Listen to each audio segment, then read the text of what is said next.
So hello viewers, ఈ రోజు మనం నరాల బలహీనతకి సంబంధించి ఒక మిల్క్ షేక్ ని ప్రిపేర్ చేయబోతున్నాం. సో నేనైతే నా ఆయుధాలతో రెడీగా ఉన్నాను.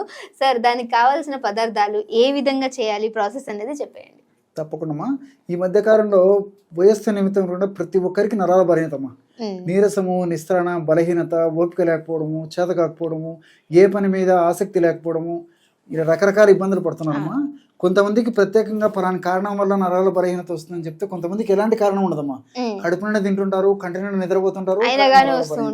సో కొంతమంది మధ్యాహ్నం పూట నిద్రపోయి లేచిన తర్వాత నరాల బలహీనత ఉంటే, కొంతమందికి ఉదయం పూట నిద్ర లేచిన తర్వాత నరాల బలహీనత ఉంటుంది, కొంతమందికి ఉదయం నుంచి రాత్రి వరకు నరాల బలహీనత ఉంటుందమ్మా.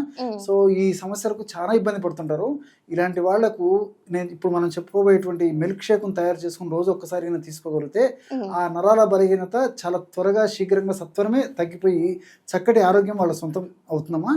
ఈ యొక్క సమస్య తగ్గేందుకు 5 ఖర్జూరం కాయలు తీసుకోవాలమ్మా. ఎండు ఖర్జూరం కాయలు, ఇలాంటి ఎండు ఖర్జూరం కాయలు తీసుకొని లోపల ఉన్నటువంటి విత్తనాలను తొలగించేసేసి ఆ యొక్క పై పెచ్చులను మాత్రం మిక్సీలో వేసుకోవాలమ్మా. ఈ విధంగా 5 ఖర్జూరం కాయలు తీసుకొని దంచేసేసి లోపల ఉన్నటువంటి ఆ యొక్క విత్తనాలను తొలగించేసేసి ఆ పెచ్చులు మాత్రం మిక్సీలో వేసేయాలమ్మా. సో 4 లేదా 5 వరకు సరిపోతుంది. దీంతో పాటు ఒక 10 వరకు కిస్మిస్ పళ్ళమ్మా అందులో వేసేసి ఫస్ట్ కాస్త మిక్సీలో కలిపేసేయాలమ్మా. సో కాస్త చెక్క ముక్కగా కలిసిపోయిన తర్వాతమ్మా అందులో ఒక 150 ml నుంచి 200 ml వరకు కూడా పాలు అందులో కలిపేసేయాలి.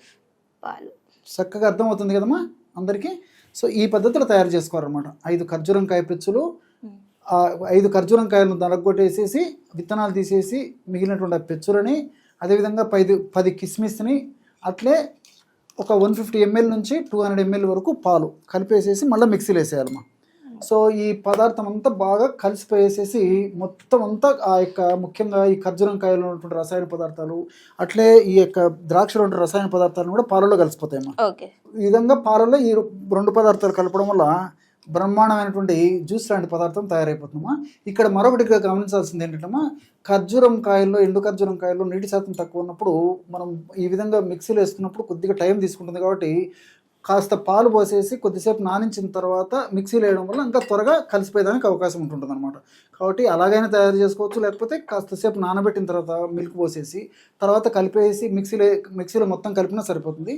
లేదా జ్యూసర్లో కూడా తయారు చేసుకోవచ్చు. కాబట్టి ఎవరికి ఎలా వీలైతే అలాగా ఈ బ్రహ్మాండమైనటువంటి మిల్క్ షేక్ తయారు చేసుకోవడం ప్రధానమైనటువంటి ఉద్దేశం అనమాట. ఈ విధంగా తయారు చేసుకున్నటువంటి మిల్క్ షేక్లో మనకు సువాసన భరితంగా ఉండి చాలా టేస్టీగా ఉండేందుకు మరి కాస్త ఇలాచి పౌడర్ కూడా కలుపుకోవచ్చు అనమాట. ఇలాచి పౌడర్లో కూడా ఇలాచీలో ఉన్నటువంటి వివిధ రకాలైనటువంటి విటమిన్స్, అదేవిధంగా మినరల్స్, ఇవన్నీ కూడా మరి రుచికి సువాసనకు ఉపయోగపడమే కాకుండా మంచి శక్తినిచ్చేందుకు, నరాల బలహీనత తగ్గేందుకు కూడా ఈ ఇలాచి పౌడర్ చాలా చక్కగా ఉపయోగపడుతుందమ్మా. లేదా 1-2 ఇలాచి పౌడర్, అంటే 1-2 ఇలాచీలు తీసుకొని పౌడర్ చేసేసి అందులో కలిపినా సరిపోతుంది. చాలా బాగుంటుందమ్మా. ఇప్పుడు ఈ విధంగా మరి తయారు చేసేటప్పుడు షుగర్ అవేమి వేసుకోవాల్సిన అక్కర్లేదమ్మా. ఇదే టేస్ట్. ఇప్పుడు ఖర్జూరం కాయలులో తీపి పదార్థం ఉంటుంది, అదేవిధంగా కిస్మిస్లో తీపి పదార్థం ఉంటుంది. కాబట్టి ఈ యొక్క ఆర్టిఫిషియల్ షుగర్స్ కూడా అవసరం లేదమ్మా. న్యాచురల్గా ప్రకృతి ఇచ్చినట్టు, ప్రకృతి ప్రసాదించినటువంటి పదార్థాలతోనే బ్రహ్మాండమైనటువంటి ఈ విధంగా మిల్క్ షేక్ తయారు చేసుకొని వాడుకోగలిగితే సమర్థవంతమైన ఫలితాలు కలుగుతాయి. ఇక్కడ గమనించాల్సింది ఏంటంటమ్మా, ఎక్కువగా వెయిట్ ఉన్నటువంటి వాళ్ళు కానీ, షుగర్ వ్యాధిగ్రస్తులు కానీ, కొలెస్ట్రాల్తో సఫర్ అయ్యేటువంటి వాళ్ళు కానీ కాకుండా మిగతా వాళ్ళందరూ కూడా ఈ యొక్క ఔషధాన్ని తయారు చేసుకొని చాలా చక్కగా ఆ ఔషధాన్ని వాడుకొని చక్కటి లబ్ధి కూడా పొందవచ్చుమా. మరి మిగతా వాళ్ళ కోసం కూడా మనం కొన్ని వీడియోలు కూడా చేయడం జరిగింది. భవిష్యత్తులో ముందు కూడా మరికొన్ని వీడియోలు కూడా చేస్తాం. కాబట్టి ఆ వీడియోస్ని ఫాలో అయితే మరి ఆ నరాల బలహీనత సమస్య నుంచి వాళ్ళు కూడా బయటపడవచ్చు. చాలా అద్భుతంగా పనిచేస్తుంది. ఇది రోజు ఉదయం పరిగడుపునైనా తీసుకోవచ్చమ్మా, లేకపోతే రాత్రి పడుకునేటప్పుడైనా తీసుకోవచ్చమ్మా. బ్రహ్మాండమైనటువంటి మిల్క్ షేక్ నరాల బలహీనతకి. సో చూసారు కదా, నరాల బలహీనతతో బాధపడే వాళ్ళకి ఒక బ్రహ్మాండమైన మిల్క్ షేక్. సో ఇది మన ఇంట్లో దొరికే ఐటమ్స్ తోటి ఖర్జూరం ముక్కడు తెచ్చుకుంటే సరిపోతుంది. సో ఈ మిల్క్ షేక్ కనుక డైలీ తీసుకున్నట్లయితే మనకి ఎక్కడైతే నరాల బలహీనత అనేది ఉంటుందో అది పోవడానికి ఆస్కారం ఉంటుంది. కాబట్టి సో మీరు ట్రై చేస్తే డెఫినెట్గా కింద కామెంట్ చేయడం మర్చిపోకండి. అండ్ అలానే మీకు ఇంకేమైనా హెల్త్ ఇష్యూస్ ఉంటే అంటే ఆయుర్వేదిక్ టైప్లో ఎలాంటి వీడియోస్ కావాలి అని అడిగినట్లయితే సార్తో డిస్కస్ చేసి ఆ వీడియోస్ చేయడానికి కూడా మేము ట్రై చేస్తాం. Thank you so much for your watching. Thank you, sir. Okay, Max.